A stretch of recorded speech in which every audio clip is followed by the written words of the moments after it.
Hot Top Sports where the takes don't miss. The prof with the stats, the champ with the fist. Water bringing fire, cowboy tie riding bold. Bulls calling bets, watch the stories unfold. And it's truly eyebrows running the show. It's Hot Top Sports, baby. Let's get it, let's go. Audubon! Good evening, good afternoon, ladies and gentlemen. Welcome back to, in fact, the best day of the week, boys and girls. Be sure to smash the like button and subscribe. We're on the way to 30,000 subs. We did the math. We need 40 subs a day to get there. So hammer it. Don't hammer it twice, though, because then you unsubscribe. We got a jam-packed one. It's Hate Georgia week here, boys and girls. We have our favorite guest here. Auntie Lou is going to be joining us here in just a moment to break down this game. Tell us why he is fearful of none other than the Lane train riding on into Gainesville, boys and girls. We'll talk LSU and absolute shambles. And, of course, your favorite part, the Boz joins us for Pick'ems. David Swolder, big fella. How we doing, baby? Come on.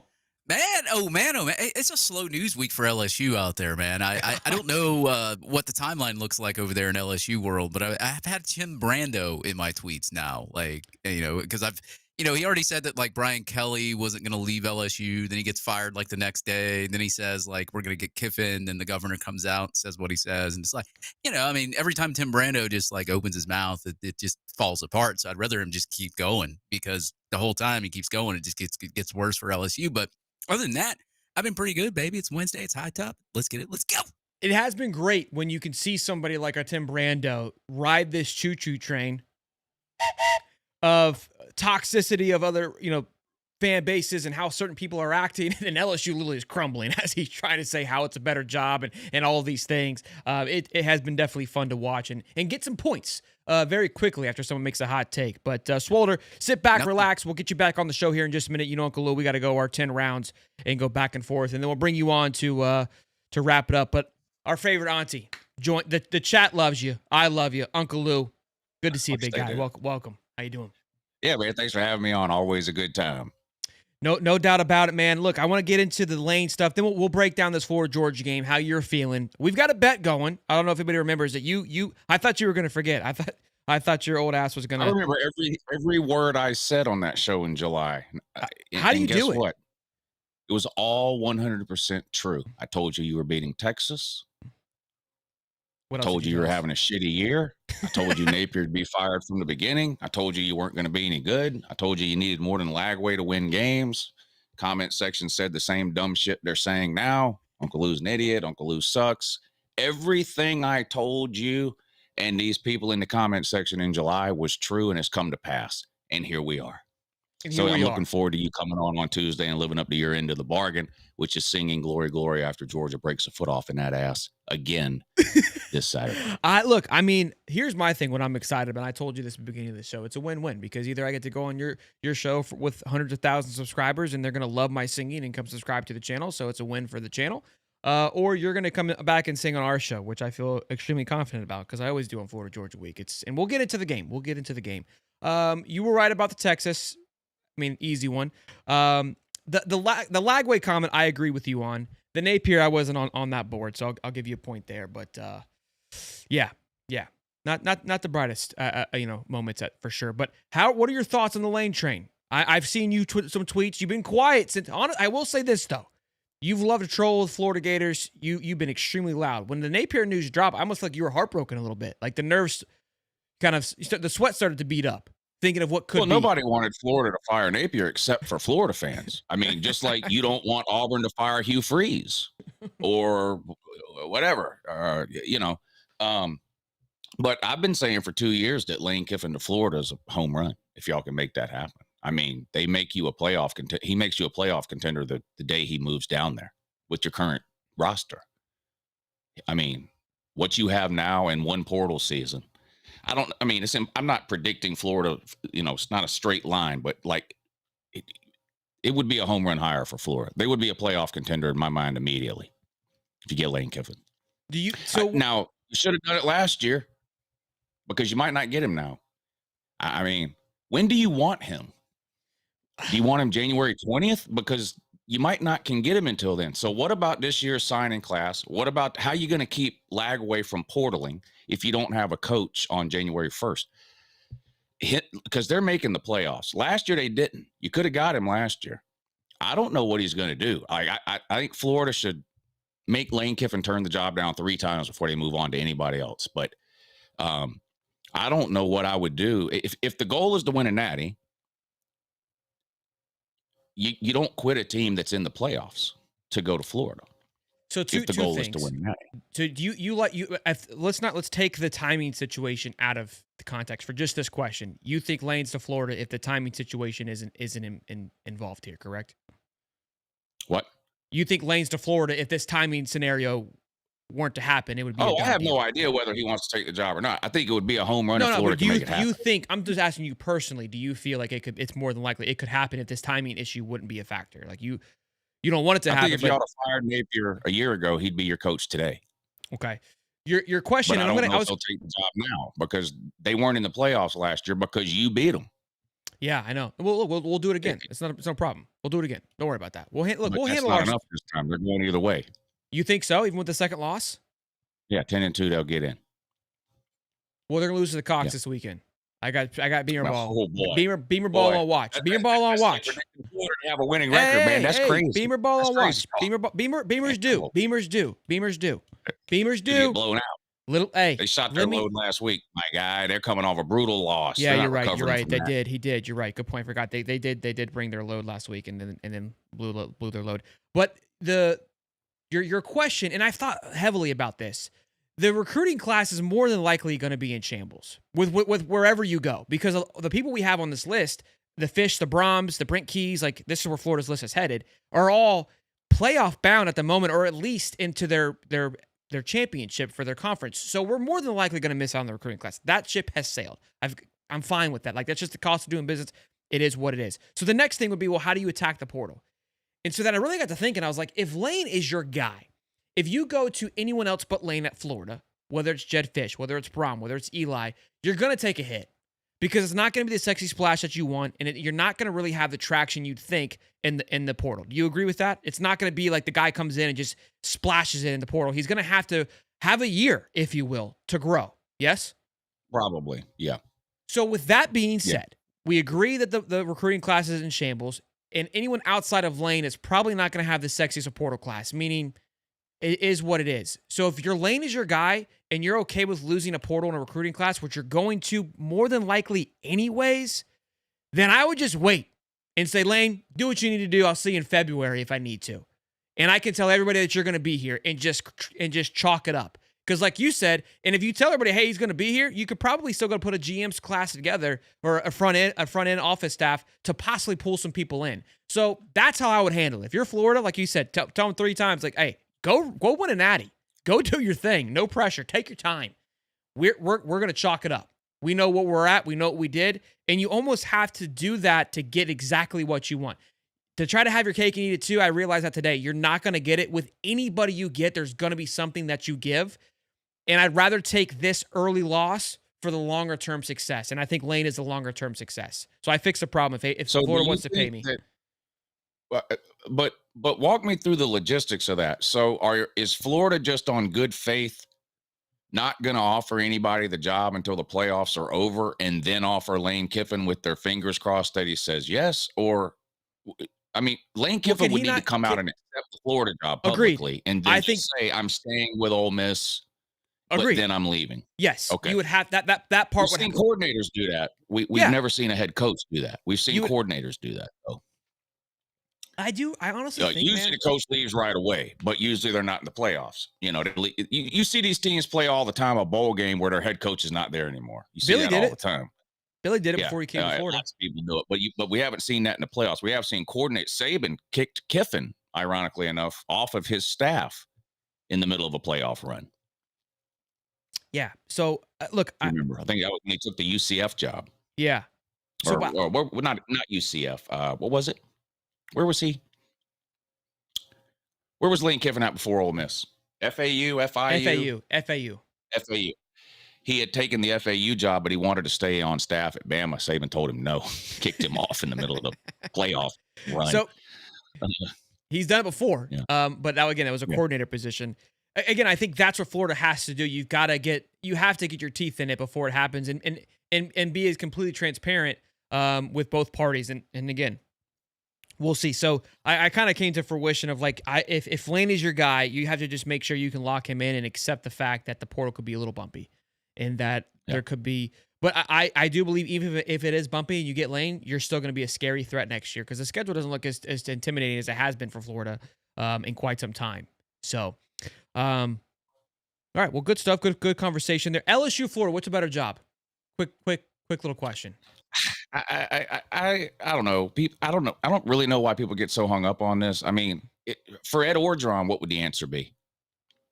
LSU. It's LSU. That's what I've been saying. All right, you and I are we're like two peas in a pod. What would the answer be? Eye of the beholder, right? Florida. Like, it just depends on who you ask.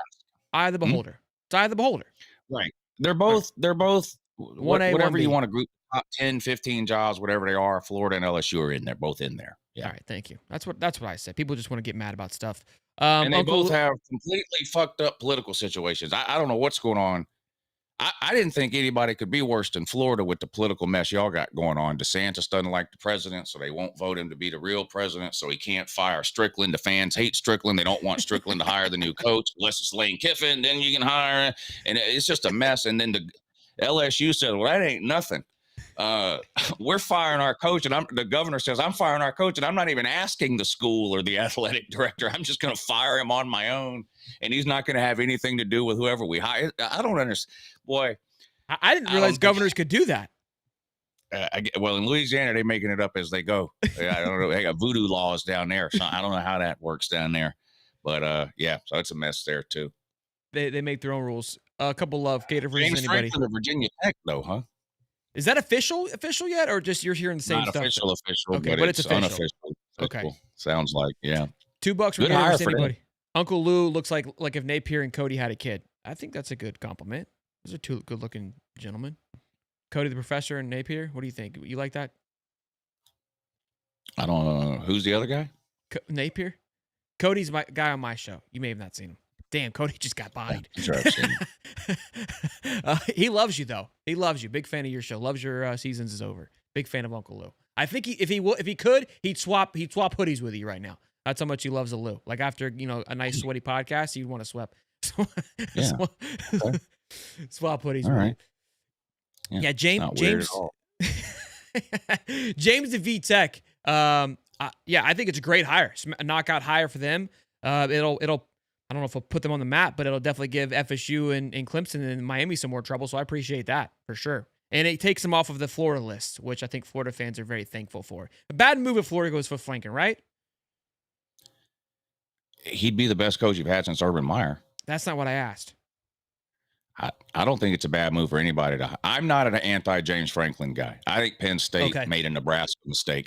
It's going to be Penn State's going to be in the toilet for a decade now. I think they screwed up. I agree. Penn State was crazy. Yeah. I just James is weird to me. Nothing against him from a coaching perspective. He's just a weird vibe. Like I don't click with the guy. But if you can't, I don't know if he'd work in Florida. I never really thought about that because I never really thought that was an option. So I don't really know what I think about that as even a possibility, but I do think there's 2 or 3 coaches in the country that have more wins than him in the last 4 years. That's it. There's only 2 or 3 that have more wins than him. And he's in the toughest or second toughest conference on the planet. Like, I don't know. Penn State, good luck is all I can say to that. They're going to bring in Matt Rule. Guy has 0 wins over ranked teams. 0. Not a single win against a ranked team Matt Rule has, and that's who they're going to get to replace James Franklin. Good luck with that. But yeah, he's definitely leaving for sure. The way he handled his presser, that was weird. All right, man. We only got a few more minutes here. I want to make sure we cover you guys losing to Florida this year. Now, there were some things that you talked about in July. One thing you did say, and I want to see how you feel now, is that this was the most nervous you were going into the Florida-Georgia game you had been in quite some time. You agree? You remember that, right? Okay. Do you still feel that way now with the season on the wraps? Yeah, but for a different reason than maybe I expected. I don't know what y'all are going to do here offensively in particular.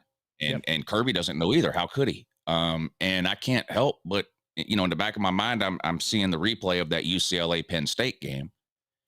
And part of the problem there, other than Penn State being sort of in give up mode after that loss to Oregon, is Penn State had no idea what UCLA was doing offensively.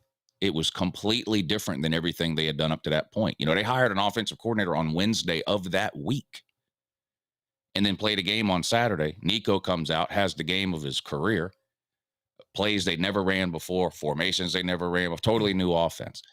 And since Billy was not only the head coach, but the play caller, which is one of the primary reasons he finds himself out of a job today, you have no idea. Now, a lot of the basic stuff will probably be the same, but like situational play calling, what they typically do on 3rd and 6 is out the window because the guy that typically calls that play on 3rd and 6 is out the window. So all the tendencies that you would normally prepare for headed into a game, out the window. You got no idea what to expect here from this Florida team on offense. You combine that with Georgia's first half problems that they've had against anybody, good, bad, average, whatever. You know, Georgia's been losing at halftime almost every game for the last year and a half. I think there's only twice in the last 2 years that they've had a lead at halftime over a Power 4 opponent. Combine those two things, and Georgia's likely to be struggling in the first half of this game. It wouldn't surprise me at all if Florida is close or winning at halftime. That's where I've kind of been leaning towards too. And people have been asking, hey, is it going to be different? Is the offense going to look different? I was like, I don't think it's going to come out and look like a West Coast offense. I don't believe that. I think they will open it up some more. But we've heard them talk about that. But that was the big thing, the situational awareness. That's where Napier struggled mightily. It just like it did not. Yeah. I don't think he even knew what the down was or the yardage. It was whatever the play sheet on his Waffle House sheet was next. He was calling it regardless. And I do think that will change, which is mightily beneficial in Florida. Now, to the point, I mean, you could still see some turnovers or some mistakes because they may not feel comfortable. So there's give and go on both of those scenarios. Look, because Florida offensively it's been the Achilles heel all season. Defensively, I think that's where I'm excited. I think they'll be able to give Stockton some fits, and I think he's been impressive. One thing you said is that you didn't think Stockton could do what Beck could do, which is kind of turn it up, light it up when he needed to be. But man, I was high on Georgia after that big Tennessee win. Beck with that, or Stockton with that corner throw. Man, I mean, that I don't think you were even expecting that. So now he's looked vanilla at times too, though. He's shown kind of Beck-esque like, but he doesn't. His eyes don't. Beck, you see it in Beck's eyes, like the guy's sphincter close. He still has it. The guy still has. He's gonna choke Miami away, but that's another conversation for another day. The things that Georgia does really well, typically they're not at their peak, whether it be the trenches, whether it be just running the ball very well, stopping the run. And those are where Florida can do really well. So I feel more confident probably now than if we had Napier because of the things they've been okay stopping the run this year. They're better this year against the run than they were last year. Okay. Really, it's been the secondary. Well, the pass defense in general. Ellis Robinson's hasn't been great. Your 5-star stud muffin. No.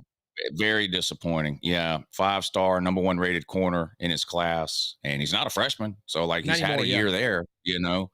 And he's been disappointing. And no pass rush at all, which is worse almost.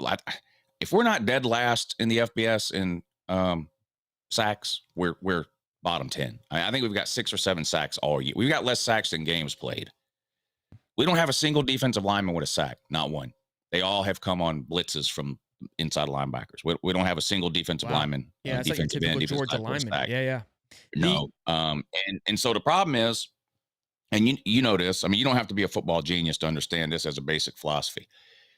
If you can't sack the quarterback or get pressure on the quarterback, you better be able to cover in the back end. Yeah. If you can't cover in the back end, you better be able to get pressure on the QB. We struggle to do either one. And you saw that against Alabama. You saw it against Tennessee, and you saw it against Ole Miss, which happen to be the only 3 teams we played that can throw the ball. Alabama can't run the ball to save their life. They're soft as shit. They brought in a West Coast staff, and then they're looking around going, how come we can't run the ball? Well, you brought in Ryan Grubb and Kalen DeBoer and a box of Kleenex. Can't run the ball. They're soft. But they could throw the ball. Ty Simpson, the 3 best quarterbacks we played, Simpson, G5 Joey, and Trinidad and Tobago at the barefooted kid at Hey, is DeBoer going to USC? DeBoer going to dip out and go to USC? Quick sidebar. I don't think he will. Okay. I don't think he will. So look, the other part, because I feel the game will go very similar to what you said. I mean, Florida winning possibly.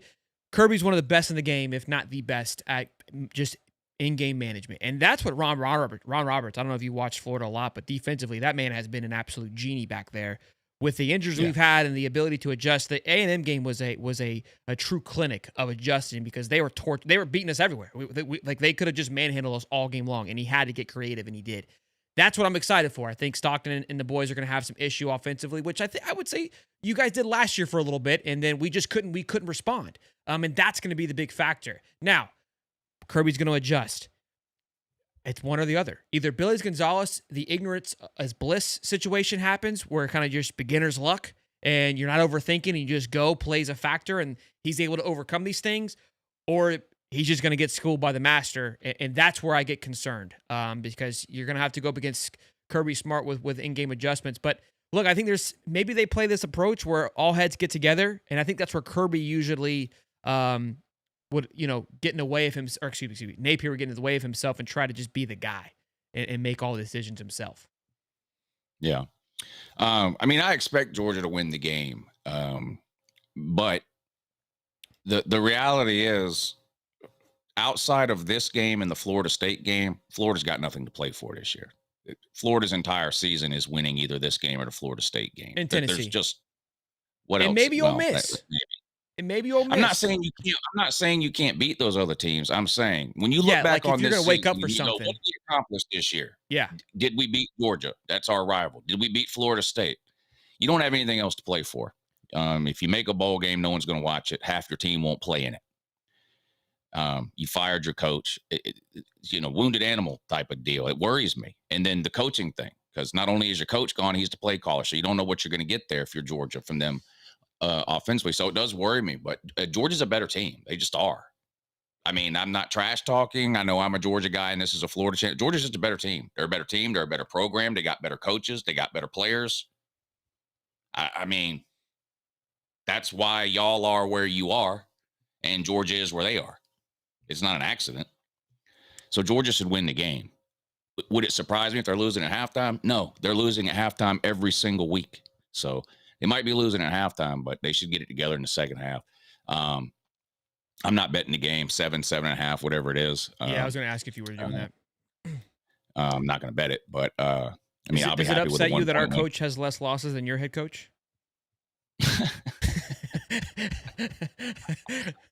You know what? I tell people all the time. I say if you have enough information, you'll never lose a college football argument, and it's things like that. See, gotcha. My coach ain't got. Your coach has more losses than mine. Yeah, that's true. You're right. There's nothing I can say. You're right. Yeah, it's fun, man. I've learned that just people like to throw stats, and it's like it's just all at angles. It's how you approach it. Well, Lou. Yeah. This has been a blast, man. I can't wait to see you next week when you sing. What are you going to sing on our show? You want to sing "Won't Back Down"? I think that'll do well. I think you got a good raspy voice. Yeah, you let me know. Whatever. Yeah, okay. Whatever. I'm between either that or maybe "Got Back." I think that would be a fun one to hear. Okay. Right? Well, we'll get in touch Sunday or Monday or something after the game, and we'll figure out a day whether it's here or there, and we'll get it done. I appreciate it. Tell them where they can find you, Lou, and thank you as always, man. Yeah, man. Thanks for having me on. Just search for Uncle Lou on YouTube and I'll come up. I appreciate y'all having me on. Good luck the rest of the way. I hope y'all lose this weekend, but good luck the rest of the way. You too, Bubba, man. Go Gators. All right, buddy. Yeah. Uncle Lou, everybody. Good stuff. Real quick, Stadium McGill says Jed Fish is not being hired. Dan, we should see other people, bud. Okay? We are no longer cordial. I wasn't really trying to go fishing anyway.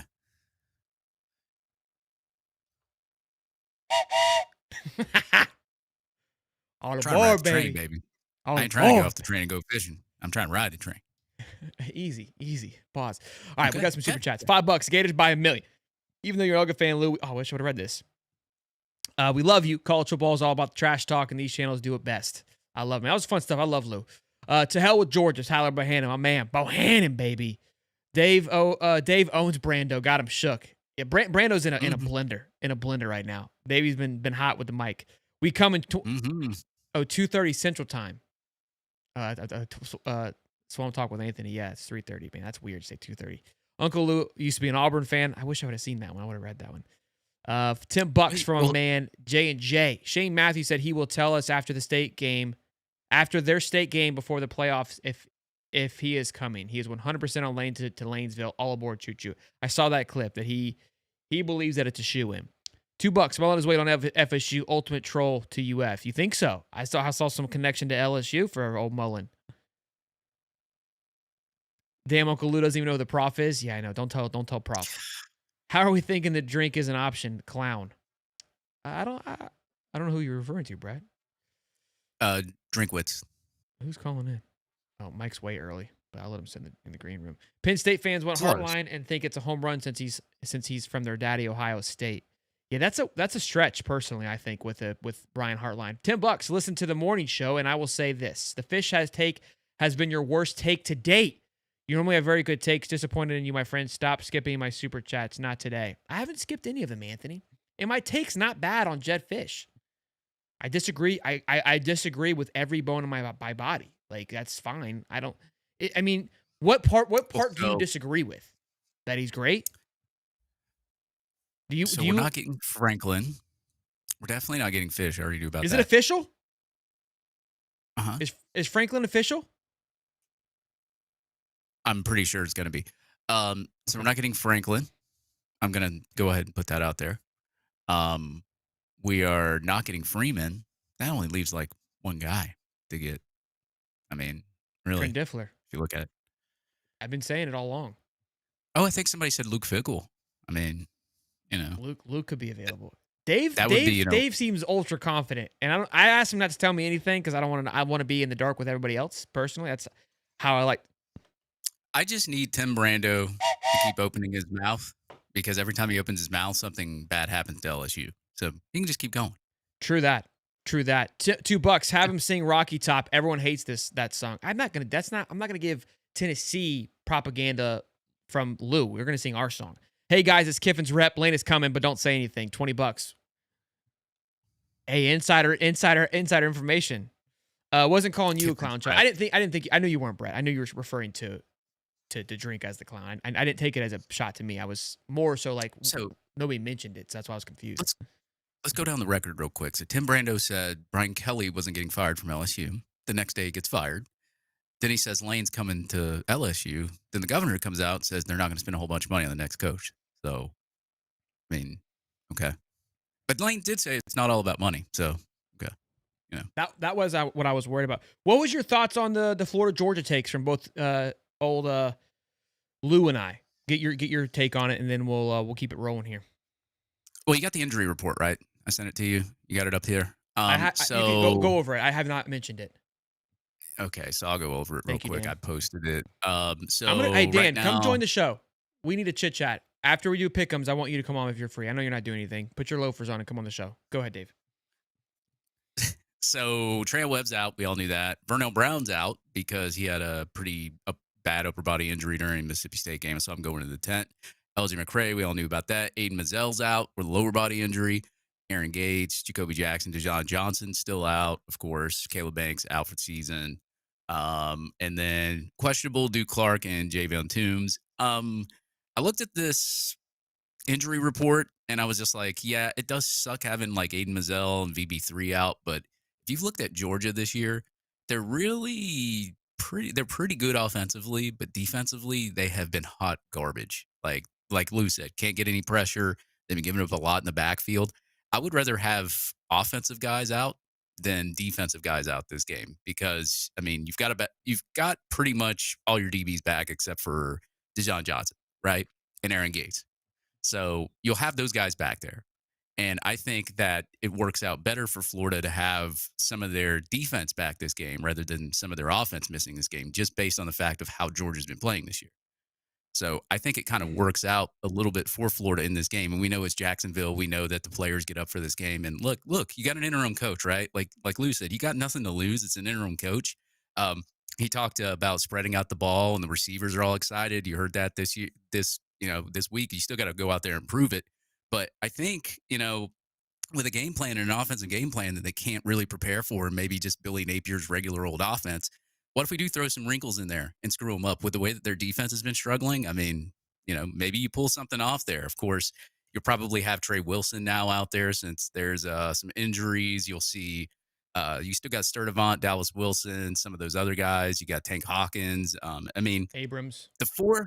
Yeah, Abrams. You got wide receiver 4. I mean, we'll have to figure that one out. But I think, as long as the Jacksonville turf don't sneak up on us this year like it always does, I think we're sitting pretty against Georgia, but Georgia still offensively has been on a heater. I think they've been averaging 30 to 40 points per game. So their offense, but guess what? Our defense has been playing pretty well too. So say we hold them to the mid 20s, upper 20s. I mean, we can have it. Could probably be a game. I would argue it's probably one of the best defenses they faced. I wanted to kind of pose that to Lou. And we've faced, I would say, some pretty high octane offenses in the likes of Texas A&M. I think they've got a pretty sound offense. Miami is shown to light it up when need be, and they're very big in the trenches. And I think they're better in the trenches than Georgia has, and can run the ball better than Georgia can.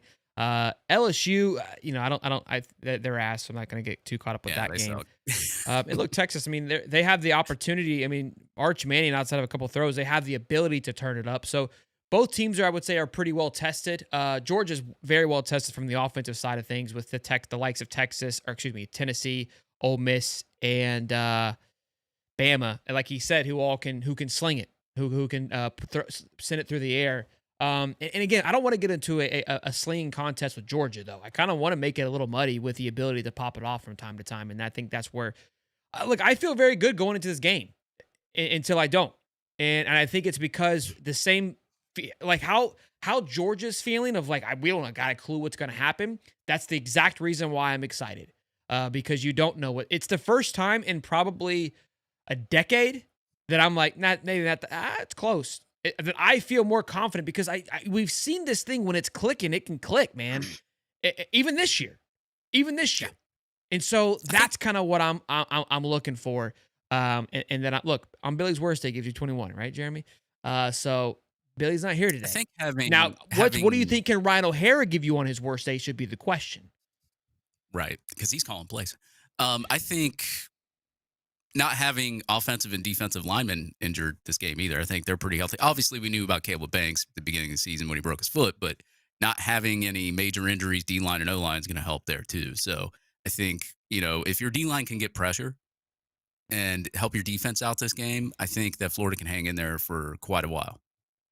Look, and Brian 4921 Vegas isn't stupid. It's only 7.5, and this has been the spread all year long for Florida. Like all of them have been within reach. I think A&M was the biggest one, and it was the most game that I was intimidated by. But I think it's 7, the last that I looked at it. So it's the reason being is because of all the things that we just said. I mean, Florida has shown the opportunity and the ability to pop off when need be. Boys and girls, 500 strong.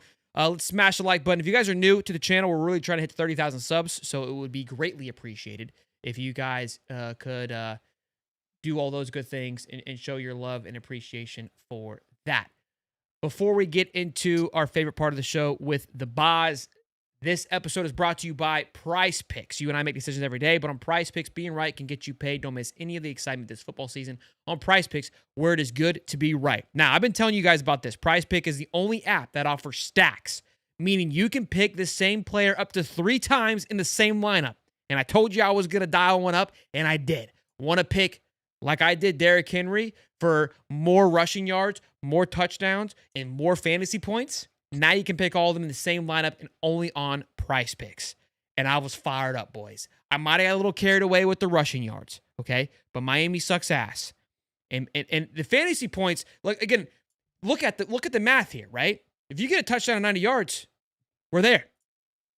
We're at the threshold. Like, we're at 15. Like he would have to do at the bare minimum. We're not talking catches. We're not talking receiving yards. So basically, we're kind of just hoping for and you can alter the rush if you need to. If you feel like it could be a little bit too aggressive, which I think I might move it down a little bit. Might move like 75. But Lamar, I think he should be back, which opens things up for Derrick, and that boy's going to run. And then Waddle, he has been the man since Tyreek Hill has gone down. And that's a little bit of the Green Goblin's always a good thing for you boys. So follow other Prize Pick players directly on the app and copy their lineups in one click, whether it's a friend, a celebrity partner, or just someone who picks you like. Hit the follow button and check out every lineup they create in the new feed tab on Prize Picks. Download the Prize Picks app today. Use the code HIGHTOP to get $50 in lineups after you play your first $5 lineup. That's code HIGHTOP to get $50 in lineups after you play your first $5 lineup. Prize Picks. Boys, it's good to be right. Yeah. And don't win too much to where they limit you. Yeah, you don't do all that. Bozeman, where are you, big guy? Man, look at this. Sir. Where's he at? What's up, guys? I'm at the Hard Rock in Tampa, Seminole Hard Rock Casino in Tampa. Oh, say you at the Bellagio or something, man? Are you? But you're not gonna No, pout though, because I know I'm in last my time we had room. Tampa It's a and nice this, room. like you pouted. So no whiteboard. I mean, No I'm whiteboard. You didn't bring it. What's I'm the in a score look like, casino, man? bro. What am I supposed to walk through the casino with my whiteboard? Hell yeah, If man. you cared Do what about you want. the program, yes, you would walk through the casino with a whiteboard. I don't. Oh, look at that! Look at that! Look at that! Look at that! What a legend! There's your whiteboard. You're Bro, an I animal. carried this through the casino, and people are like, "What is that?" You're incredible. I went You're 4 for incredible. 4, babe. You're incredible. Oh my, you're Thank a you, unicorn. thank you. I can't, bro. The what this show keeps delivering with this pumpkin patch full of humans, with Cody and his drinking problem at 9:00 in the morning, and you bringing whiteboards to the casino. I mean, we can't. Yep. I'm blowing into train whistles at 9:00 at night with 2 young children asleep without a single care. I mean, we are just. You can't ask for And then anything better. And then I'm just here. Yeah, you know? and then I've got Dave man. attacking governors, asking for DeSantis' approval of hiring and firing coaches, and attacking national media presence. I mean, what more could you want? Why not? Why not? Dave is reporting the news. Oh my gosh! Who's reporting the news? Why not? Why not? I can't All right. believe it. So look, as you can see, not much movement last week. Me and Shelton went 3-5. Dave took the win with 4-4, and we're tied now. Me and Dave are tied, and Shelton, you're 3 games back. Honestly, I really thought that I laid an egg last week, so I'm kind of happy. I thought I did a lot worse. Well, the game that kind of screwed me and Dave and helped you was that Texas Mississippi State. We had that Yeah. one in the bag. They were up by 14 with getting 7, and then they blew the whole thing. It ended up being a push. Oh man, So, Brandon Walker's fat ass Oh, was wow. so upset that game too. I got yeah, lucky then. that was funny to watch. That was funny to watch. I got lucky then. I do actually. So I've been here 2 hours, and I got $1,500 in these purple chips from playing craps, and I got me some slot vouchers. This one's 1,000. Up. This up, one's up, 500. Up. We can't see it. Oh, up. Okay. Man, Up. There you go. Up. Right. 300. It's like trying to That's show my 300. grandma That using one's an iPad. 300. Look at this. This is my phone, bro. It's my phone. Wow, There's I was 1,000. so old he didn't even get the joke. I Okay. I wish I could get invited. I live like 3 doors down from you. Would love to go to Yeah, I know. Hard Rock with you. Mm-hmm. Yeah, don't even start with that. I invite you all the time. You've never taken me up on anything. Bro, this But hey, man offers to fly me out to Vegas at least twice a year. I know, but it's around Christmas time. Yeah, You're your like, what are we timing's doing? It's your Christmas. timing's horrendous. I mean, to be fair, you're like, it's Christmas Eve, and you're like, hey, dude, you want to come to Vegas? I'm like, yes, I'll be right there. I'll be right there. Screw the kids, screw the Hey. family. We need a I high actually top do have an Vegas announcement. vacation. Yeah, right. Well, go Are ahead. you pregnant? I do have an announcement to make, but no, this is big. So I'm at the Hard Rock, and of course we know Hard Rock bets. Maybe the #1 sport betting thing in Are they going to Florida. sponsor the show? Besides Prize Picks. All right, Yeah. Prize Picks #1, Hard Good Rock call. #2, Well Boz done. Bets #3. Well done. So like a month ago, I got an email from the Hard Rock saying we're looking for some influencers to join the team. So I sent them I filled out a questionnaire, and they messaged me back, and I have an interview tomorrow. So the Boz might be moving on to some bigger things here. I'll let you guys know what happens. But I got an interview tomorrow. Are you going to leave us in the dust? I'll finish out the season, and then we'll negotiate after the season. Show them the clips. Let's get them on board. Let's get the whole thing wrapped up. I'll call you Yeah, after that's the probably show. why I got it, because I actually told them that I'm part of your show, and I showed them how many views and subscribers you have, and then they hit me back up. So they off must of have our checked it back. out. Off of our back. Half of us. What the hell? He's gonna take Hey. all the credit? No, I'm not gonna take it. No, I'm not taking all the credit. We're going to figure it out. We're going to close I'm the gonna deal. give you guys the glory. Wow. Get me in the interview. Okay. We'll All right, close. Look, we're tired. Let me get in the interview. You're going to close it for just yourself. We need to think bigger and better. I guess you're the salesman. You're the sales expert. All right. I'll show up with the train. You see this thing? Yeah. I bet you're jealous you ain't got one of these things. That's the good luck. I am. whistle. That is 101. pretty nice. Shout out to Keith. 3, 4. Shout out to Keith Hugecock. All right, he made it for me. Speaking of that, he's a big lane train guy too. See, All right. So which game Dan's did we? on the shit list. Dan is gonna get the wrath when he joins the show here in just a minute. All right, let's do game one. Hell We gotta yeah. get into pick'ems. All right. Which game did we kick out of the 10? The Florida one is on there because you gave. We're gonna do it. So that one's that one's a given. So I was like, I'm not gonna leave that off because we all know where we're gonna go. All right, we got Penn State, Ohio State. At Ohio State, Ohio State's favored by 20.5. Swolder, what do you got for me, big guy? What is that? 20? You said 20.5? Yeah. Against the spread? I'll go Penn State. Oh, Bozy? Yeah. So obviously Penn State started 3-0, and then they've lost their last 4, fired the coach. Some of the series history: Ohio State 25-14. Ohio State's won the last 8 and 12 out of the last 13.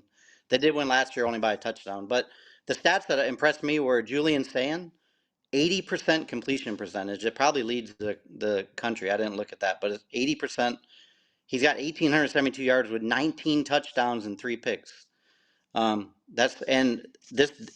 stats are going to blow you guys away too. In defense, they're number 1 in yards per game, 217 yards per game. Number 1 in red zone, and points per game. They're averaging 5.8 points a game. They're allowing on defense. So teams are scoring 6 points a game on average. They're 6-1 against the spread. Their only loss was by 0.5 point to Ohio. They were favored by like 36.5, and they won by 36. So Ohio State, it's a big spread, but Penn State's in shambles, so I'm going to take Ohio State to cover.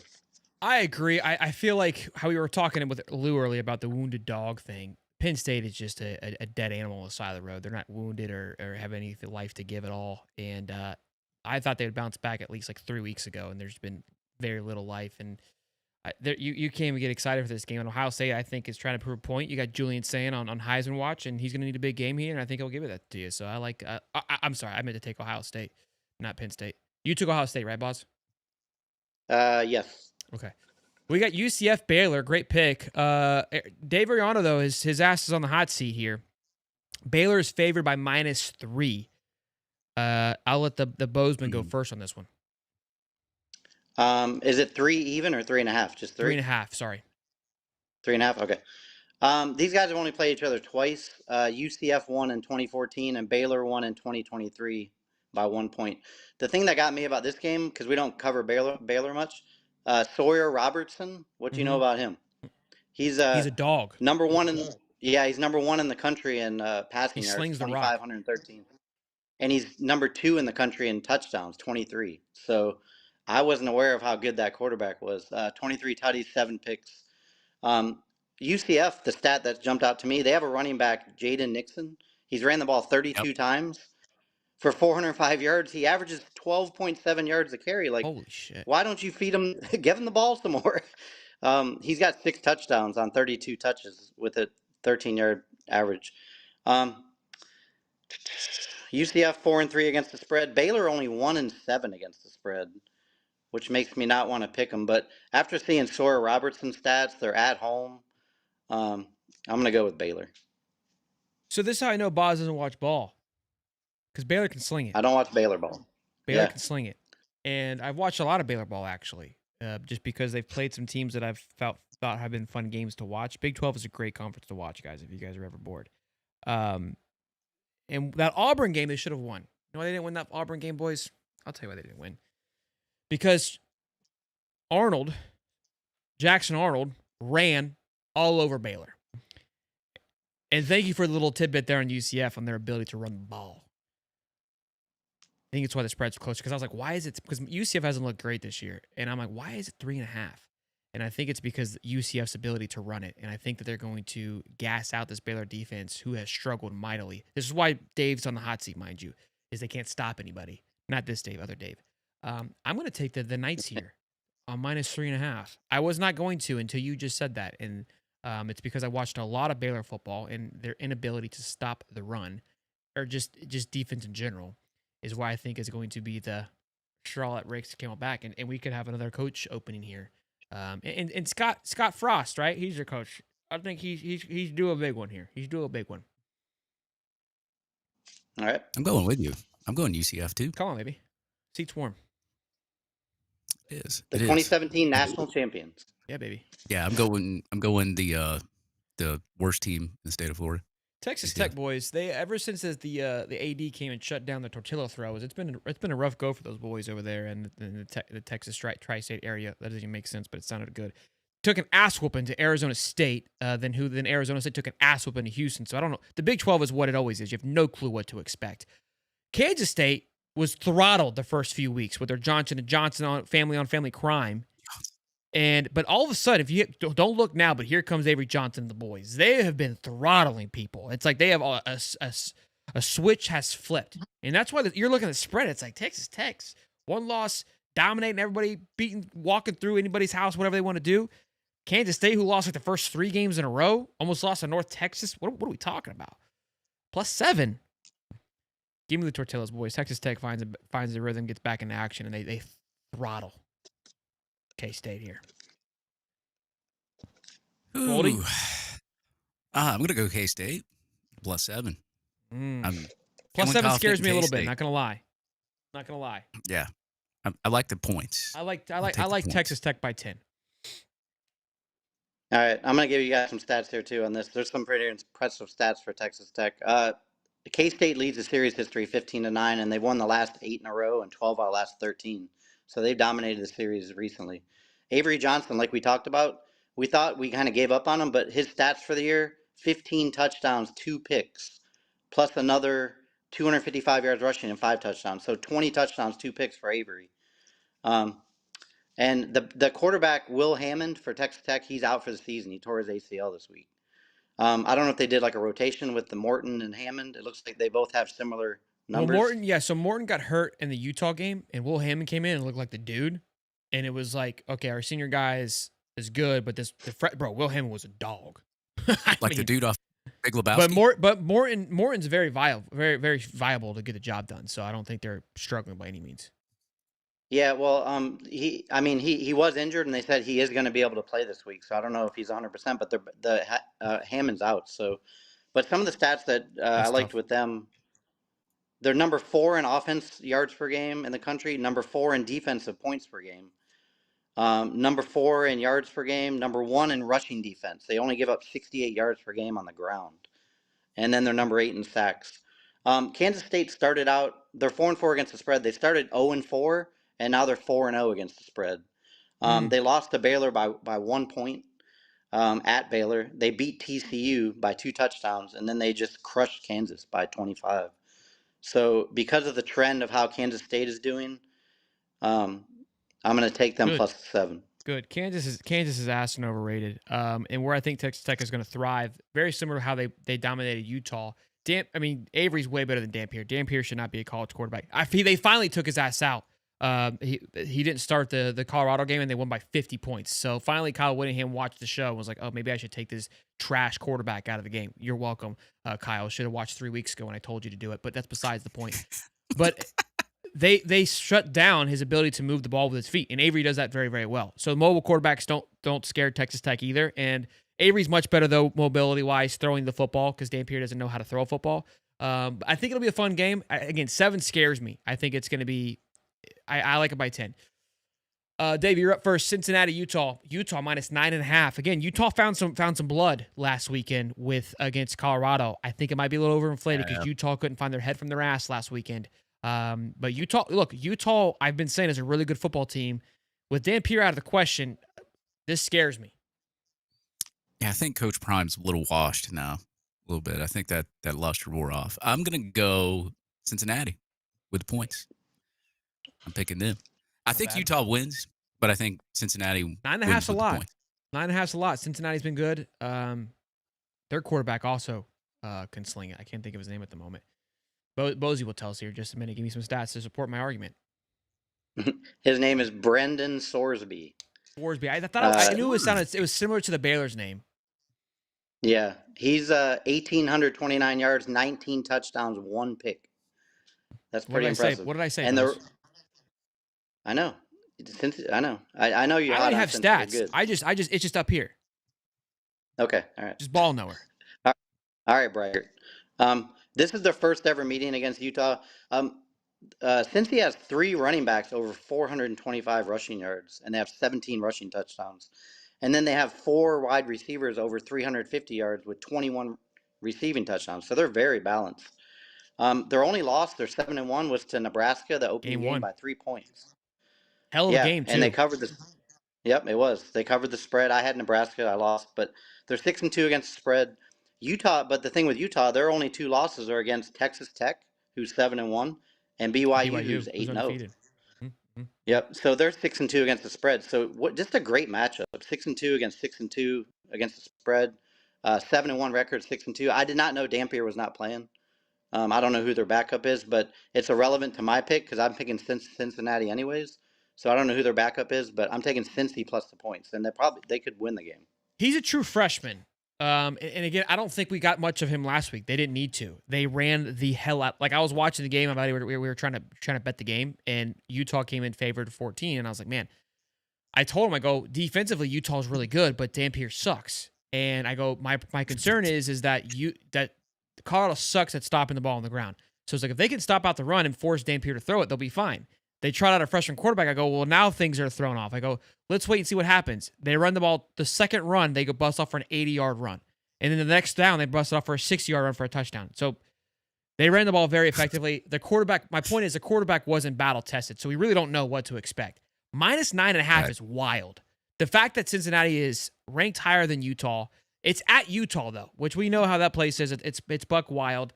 They can put up points. They've taken down Kansas 37-34, Iowa State 38-30, and that Iowa State game was a really good game. They dominated that whole game. Scoreboard doesn't tell an entire story. I watched that game very closely because Cody was adamant that Iowa State was going to win that game. UCF able to manage that rusher to them 11 points, and we know that they can rush the ball at 12 yards and 12 and a half a clip. So Baylor 41-20, again, that's a team that can shoot it out. They've been tested in every which way, and again, that Nebraska game, you kind of got to chalk it to the win. We know how those week 0 games are kind of weird. I think that Nebraska came out and threw an offense that they weren't prepared for. If you guys remember, they completely flipped their offense. Nebraska did. It looked good. I had fun watching it. I think Cincinnati took a minute to figure out what they were doing. 9.5 is way too many. Again, I'm not sold on the freshman quarterback yet. I think they've got some issues offensively, and I'll take Cincinnati as well.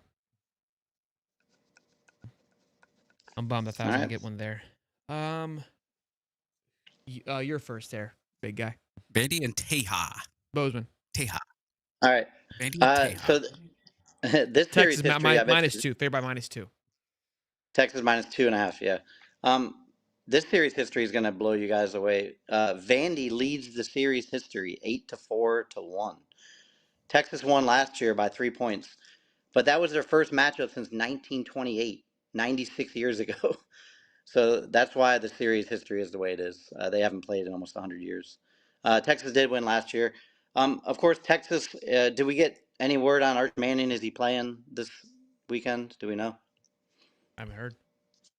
All right. I'll look well, right now. Even if he doesn't, that Matthew Caldwell came in and he was 8 for 11 with a touchdown. Yeah. Yeah. I was about to say. That would make me feel better. And of course, I bet against Vandy every single week this year, and I've lost almost every single time. He returned to practice on Wednesday, but he's still in protocol. So. Okay. All right. Okay, so he's stuck. So I know where I'm going.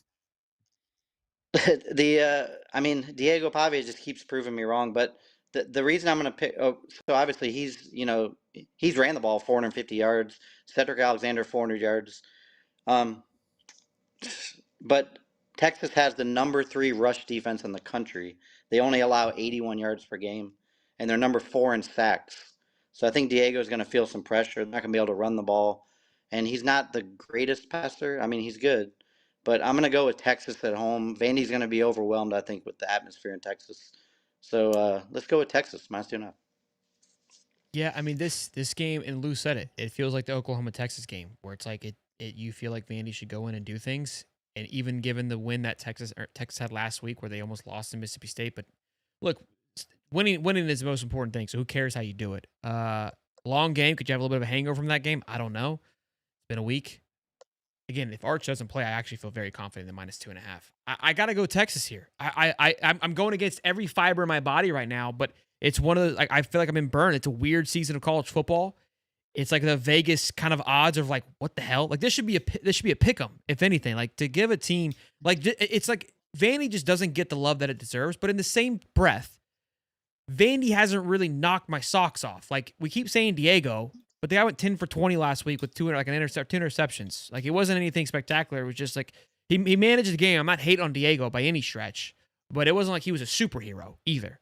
So Mizzou didn't have any life to give back. That was the bigger problem with Bo when Bo Pribula went down. I don't think Texas struggles that much. I like Texas -2.5. Yeah, I'm going to go Vandy, man. They're averaging 7 yards per play this season. They're pretty good in the red zone. They've converted a lot of their third downs. They're over 50% on that. And Pavi is just the guy, man. I got to go with Vandy. I love it. 400 strong, boys. Smash the like button. We got OU versus Tennessee at home. Oklahoma is the worst college football team that has ever played in college football, including this year. They're absolute ass and trash, and they're dead to me. I wish they were back in the Big 12 because of how poorly of a Ram program they are. Their quarterback sucks. Their coach sucks. Their fan, Jason, sucks. The whole thing, the whole program is just a complete disarray and an embarrassment to college football. Sucky. Yeah, Tennessee's going to smoke a lot of cigars this weekend and roll the Sooners. They're not going to be able to hang on to G5 Aguilar, and they're going to get thumped because the Boomer Sooner is soft. Sorry. Dave? Is it me now? Dave, all right, go ahead, Dave. What's the spread? -3. Yeah, give me Tennessee. -3. All right, so these guys have only played each other 5 times. Oklahoma's won 3 and Tennessee's won 2. Tennessee won last year by 10, 25-15. Joey Aguilar, he's number 4 in the country in passing yards, 2,344, and he's number 10 in touchdowns, 18. Chris Brazel, their star wide receiver, has 740 yards receiving for number 6 in the country and 8 touchdowns, number 4. And then Braylon Staley's a good a good wide receiver too. So is Mike Matthews. They have a 3-headed monster there. They have 20 receiving touchdowns total and 23 rushing touchdowns with Deshaun Bishop, who's a beast, 650 yards rushing and 9 touchdowns. Mateer, since his injury, I don't know, he's not really the same. They're 4-4 against the spread. They still have the number 6 defense in yards per game and the number 6 defense in points per game. They only allow 12.5 points a game. But Tennessee is the number 3 offense in the country, 510 yards a game. They also average 45.6 points a game. They're number 2 in the country. So they score 46. Oklahoma only allows 12. Something's got to give. But it's in Tennessee, Rocky Top. Oklahoma, like you said, they've since the Mateer injury, they're just not the same. So I'm gonna take Tennessee -3. Yeah, they can't run the ball either. So it's gonna be very lopsided. It's not a great matchup for Oklahoma, to be quite honest with you. Mateer is falling off like crazy after that injury. Yeah, wild to see what they're not a real football team.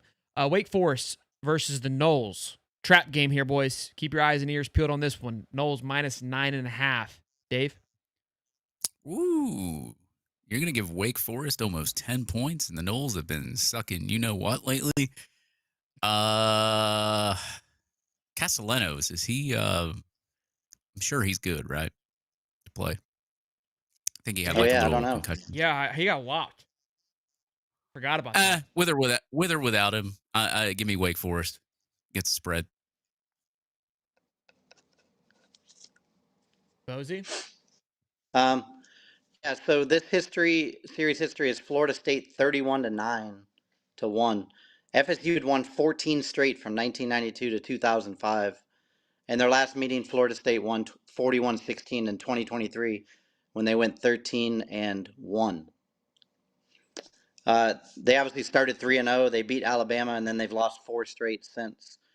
If Castellanos doesn't play, Kevin Sperry is going to be the quarterback. He looked pretty good when he came in. Tyler seems pretty confident with him.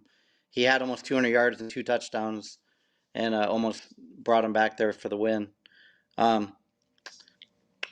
Florida State is number 2 in the country in offensive yards per game, which is surprising, but they also had those 2 games that they won 77-0 and 66 to something against those East Texas A&M and Kent State. But the FSU has not won an ACC game. I know you and Tyler talked about this. It's exactly 403 days. I looked it up. 403 days since they won an ACC game against California, 15-9, and they almost lost that game. They should have. California missed like 3 field goals. So I don't know why FSU is a 10-point favorite pretty much when they haven't won a ACC game in over a year and a half. Over a year. So I'm taking the points easily. Wake Forest is probably going to win the games, but I'm taking them plus 9.5. Yeah, it feels it's one of those Vegas things. Like, why is it so big? Wake Forest has already been tested to a similar offense in FSU with Georgia Tech and took them to a gunfight, right? I mean, we came down to overtime to the wire. Dedmon Claiborne is a name that you're going to hear a lot come Saturday, and I think they're going to run all over FSU, in my opinion. Again, it's going to be the veer versus the fear, right? That weird style of Wake Forest offense, and I think Florida State's going to have some trouble, to be quite honest with you. The spread's crazy. I think maybe 5 would be a little more reasonable. Maybe we're wrong here, but there's nothing that Florida State has showed us for this spread to be like. We haven't seen, again, maybe week 3, when they were putting up 70 a game, but Thomas has been figured out. Okay, he can't throw the ball vertically, so let's just shut him down, and everything else is okay. Again, they've already gone through this with Hanks King, and Hanks King does it better. Hanks King can actually throw the ball, and I think Wake Forest did a good job of maintaining that as best as they could. They've got some great wins this season as well too, so this is a pretty wild spread in my opinion. We got Bozeman, you're up first. Miami at SMU, another crazy spread here. A lot of crazy spreads this weekend. I know Miami is, been great, but SMU isn't, they're not dead either. Like, that's what this feels like. They're very strange. Bozy? Yeah, there's some good games to bet on for sure with those spreads. I'm going to be putting some of these Boz Bucks into play this weekend. They've only played one time, and SMU beat them 7-3 in 1965. So that was 60 years ago. So they really haven't played each other. Miami, statistically, the defense, number 8 in the country, 14 points a game they allow. Number 9 in rush defense, and number 11 in defensive yards per game. They only allow 270 a game. Miami's 5-2 against the spread. SMU's only 2-6 against the spread. But SMU lost to Baylor in double overtime. They lost to TCU at TCU. They did beat Clemson. I mean, that's not as impressive as it would be in another year. And they did lose at Wake Forest. SMU is number 3 in the country in red zone defense. I'm going to go, I mean, it's just, like you said, it's too many points. SMU could win this game, but I'm taking SMU plus the 12.5 all day and twice on Sunday. Do we have any oppos? Oh, yeah. You got Just UCF, one. I got Baylor. No, you got Texas Tech, I got K-State. We got 2.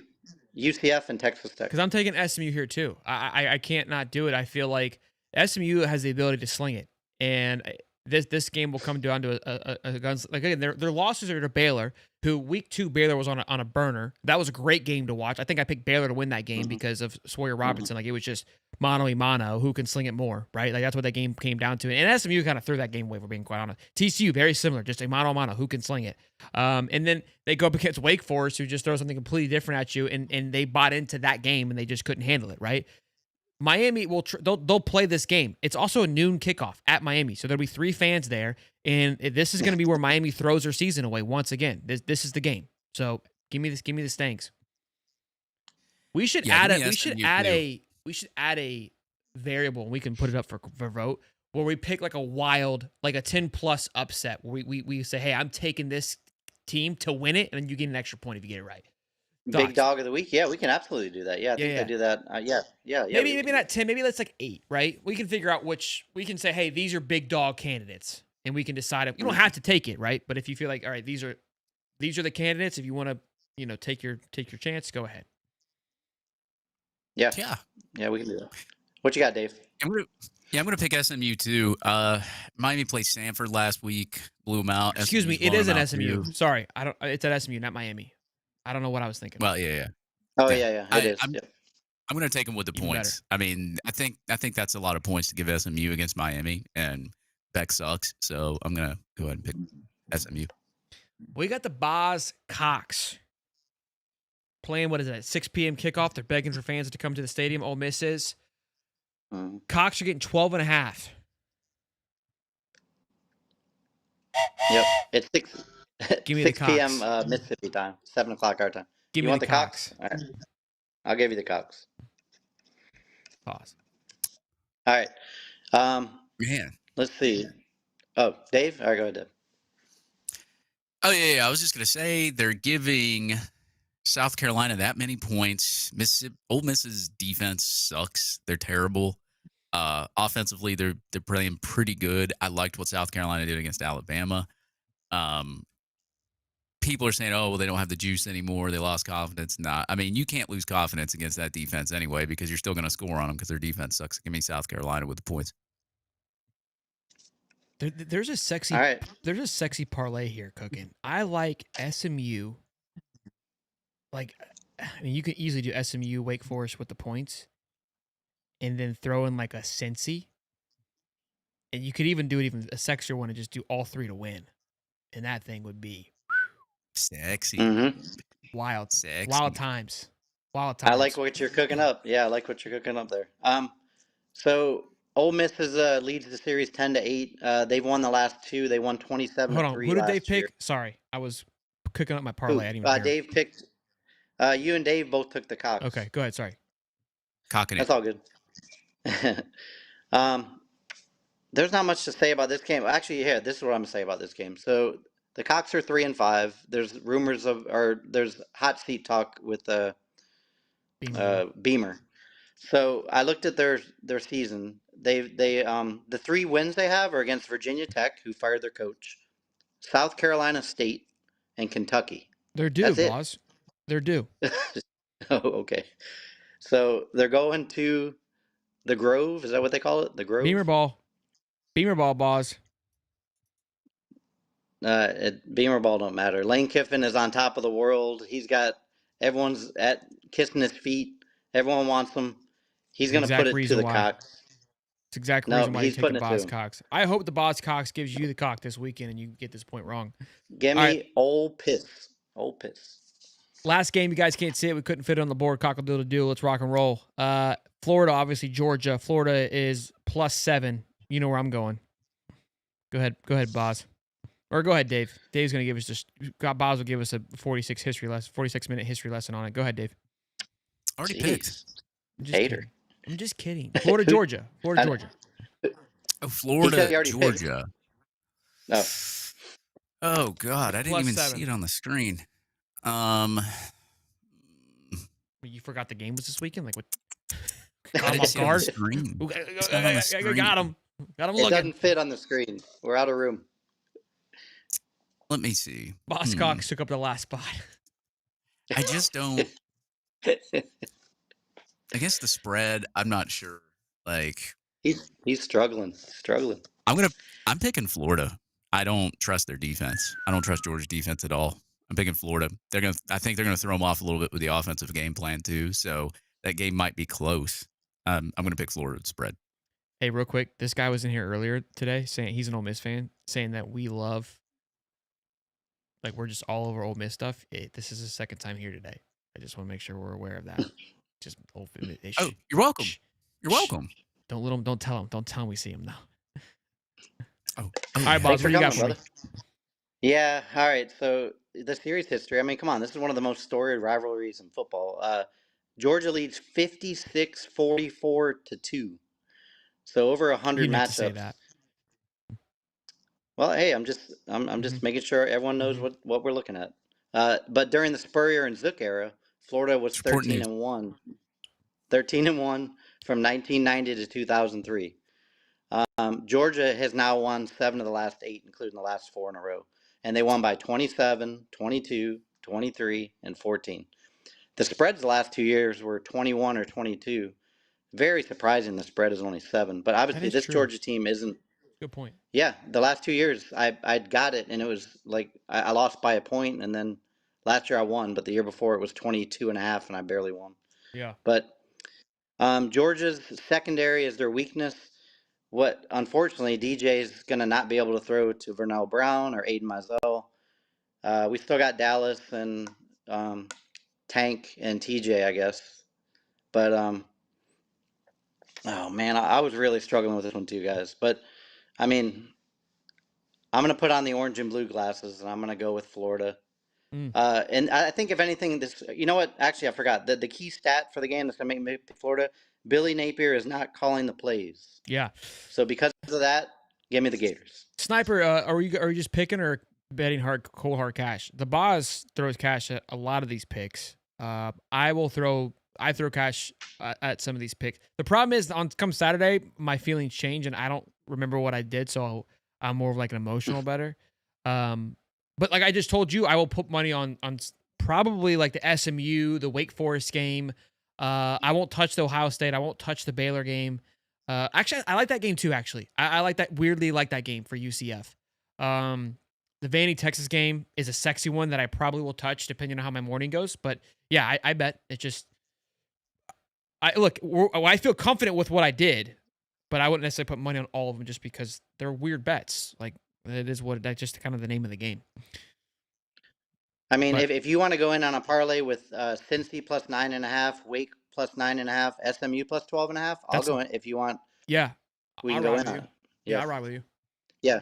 I'll after the show, I'll message you and we'll decide how much to put on it, and I'll put the bet in the app. Well, we also have to talk sponsorships apparently since you're bailing on us, twat.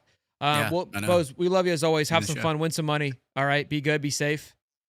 Send us a short of you getting drunk and betting. Hey, carry the whiteboard with high you. Topic. Hold on. High top vacation. It's gotta happen. High top vacation. I try to go. Dave doesn't invite me. Dan's there now. Go with Dan. Go hang out with Dan. Go. Yeah, speaking of that, yeah, Dan, if anybody wants to come up to the Hard Rock, I'll be here till Friday. Come up and say hi, and I'll buy you dinner. I got a $300 resort credit. I got free rooms for the 3 nights. I got $100 in free play. Hey, there you go. Hey, he's liking it. Look. Which Hard Rock? Turned into in Tampa. I'm at the Tampa one. Come on, bring it. I'm here all day tomorrow. Loafers is showing up for sure. I might be able to show up. Right there. I might be able to make some moves. I got you dinner. I got a lot up there, but filet mignon, lobster tail. Let's do it. Shit, I'm gonna make the trip. Okay. All right, I'm here. Drive buddy. Go get it, Bose. And we can be at the craps table. All right, guys. Love you. See you. See you up. Peace. See you. Let me get old Dan back in here. Great Dan stuff the man. from the bosses. Yeah, I got beef. He's talking got back beef? in the comment section. I'm a chicken guy. I don't like. He's a clickbait whore. That's all he is anymore. Just doing it for the clicks. Danny. I'm just going after Brando. It's fun.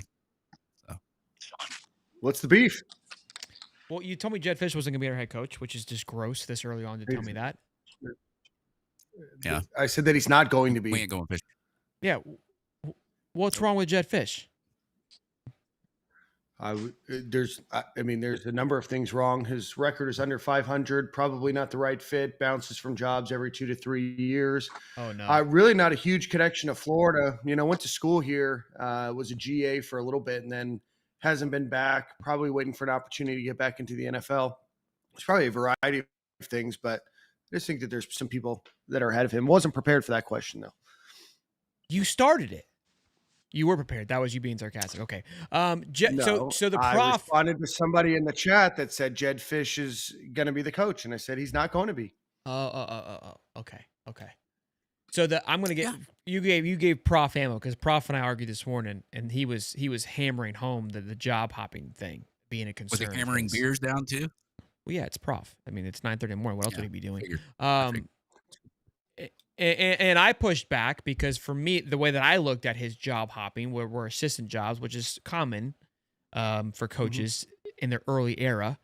But since he's been a head coach, I mean, yeah, he says he hopped, and again, I would take personally his losing record over 4 years with a grain of salt. That's my thought process. And I say that because he took over 2 just atrocious programs. They were at the worst of their worst and turned them around. So I hear you. Again, this is one of those things where the data, Arizona? Sir, he took him to 10-3 in 2 years. Yes, sir. That's a turnaround for Arizona. Yes, and took him to the Alamo Championship. How is that not a turn in 3? We would kiss someone's nut for a 10-3 right now at Florida. What are we talking about? And then he turned around and left. If you want to pay him $12 million, then he's not asking $12 million, Dan. Yes, he is. You're just throwing numbers at me. All right, so you've got beef It with goes Jed because down he to asked 10 for too million in much. January. See, guys, this week, Jed, so here, Dan's arguing with house money, okay? That's what makes these arguments unfair, because he has back knowledge that I don't know about. So who's going to be our coach then, Dan? Yeah. Who's going to be? Same name I've been I don't know. saying. Trent I have Dilfer? no clue. Pull out the whistle, brother. You love it, don't you? You love the train whistle, dude. I wish I thought of it. Dan can't get enough of it. He loves it. He loves it. So you're all in. So here's the thing. Let me pick your brain on this, because I don't know. Did you see with Lou on? Were you watching that part or no? The very, very end. Okay, so you didn't see us talk about it, and I feel like I came up with a pretty good synopsis of it. But again, the biggest issue is timing, which everyone keeps bringing up.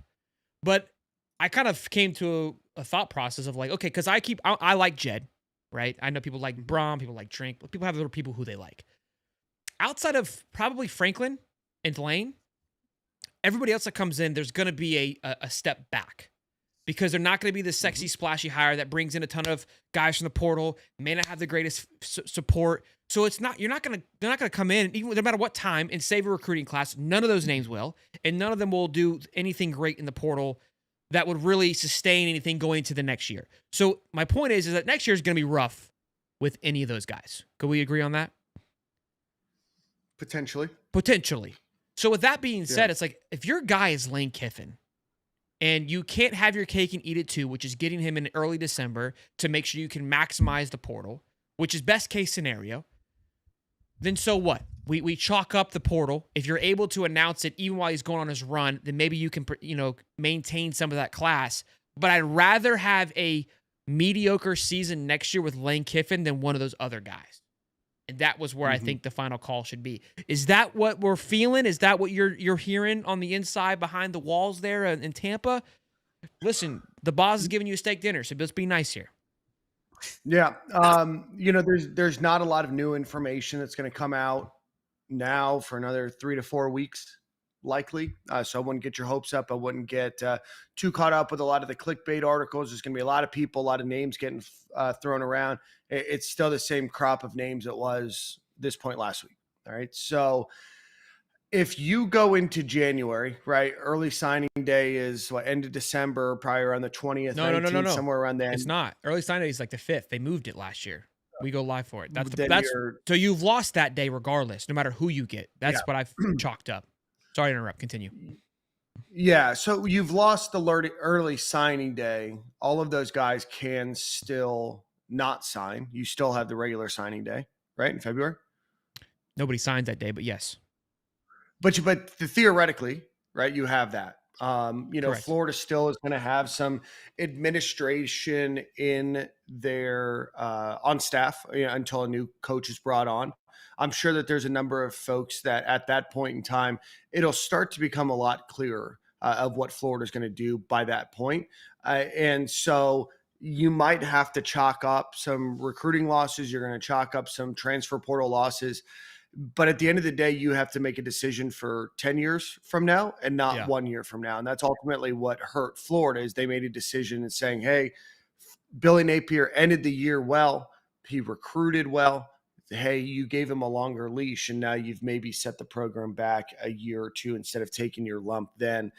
I think everybody would have thought at the end of last year that it probably still wasn't going to work with Billy Napier. Even if it was a little bit better, it's probably not going to be as good as championship football of what you expect in the University of Florida. So you take some lumps, you take some L's, and then you just go back with, into the next year, kind of firing all cylinders. It might be a rough year, but I don't think anybody expects a coach to come in and win, 10, 11, 12 games. I think that you have to buy into that future if it is somebody like a Lane Kiffin or a coach that somebody can rally behind.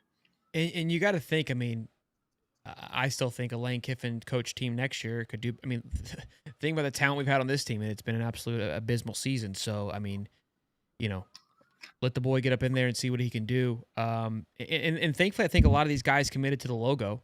So I think retaining the roster won't be crazy. I want to ask you this.